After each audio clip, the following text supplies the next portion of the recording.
kinds of mass shootings rarely happen anywhere else in the world. Why? They have mental health problems. They have domestic disputes in other countries. They have people who are lost. But these kinds of mass shootings never happen with the kind of frequency they happen in America. Why? Why are we willing to live with this carnage? Why do we keep letting this happen?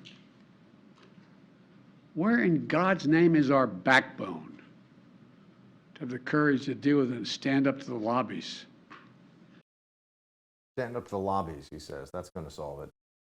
Welcome to Hold the Line. I'm Buck Sexton. Look, it is a day of national mourning today. A horrific mass murder of children at a school in Texas occurred, and there is, of course, the immediate grief and the sense of loss, obviously, for the community, for the families, first and foremost, affected in this mass murder directly, and then the whole country dealing with what is a shock. What feels like a gut punch and national heartbreak going on. And this is already, unfortunately, being turned into an issue of politics by Democrats, including the very President of the United States himself, who you saw there, and we'll speak more about that in a moment. But here's first off what we know about this shooting that occurred yesterday. This is from Governor Abbott and Texas Public Safety.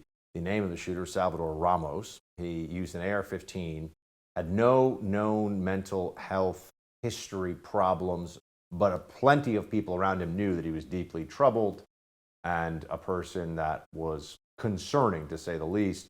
Reportedly a high school dropout, no reported criminal history before this mass murder incident, but he did post a Facebook comment approximately 30 minutes before he went on this shooting rampage and said he was on Facebook going to shoot an elementary school. There are a lot of questions that people have now about how could something like this happen? Why weren't the security procedures at the school sufficient to stop a lunatic like this?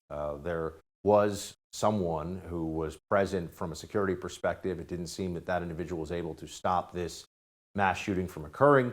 And what would be the best way forward to stop a situation like this, or rather to hopefully prevent as many of these possible scenarios in the future as we could possibly do. Those are the kinds of discussions we should be having now, along with also the mental health issue here of involuntary commitment of those who are criminally insane, true psychopaths like this individual. Become very difficult to have somebody involuntarily committed, and any discussion of red flag laws, for example, goes into a very difficult range of punishing people before they've actually necessarily committed a criminal act, with the idea they might commit a criminal act in the near future. This is complicated stuff. But to Democrats, they seem to think they have the answer. They think that they know how to solve this issue. Joe Biden tweeted, the president, the idea that an 18-year-old can walk into a store and buy assault weapons is just wrong. What in God's name do you need an assault weapon for except to kill someone? AR-15 is the most popular rifle in America in terms of ownership. There are literally millions, perhaps tens of millions of Americans who own an AR-15 or a similar semi-automatic rifle. And of the millions of law-abiding gun owners who have that weapon, they never break any law with that gun, or really any law, period.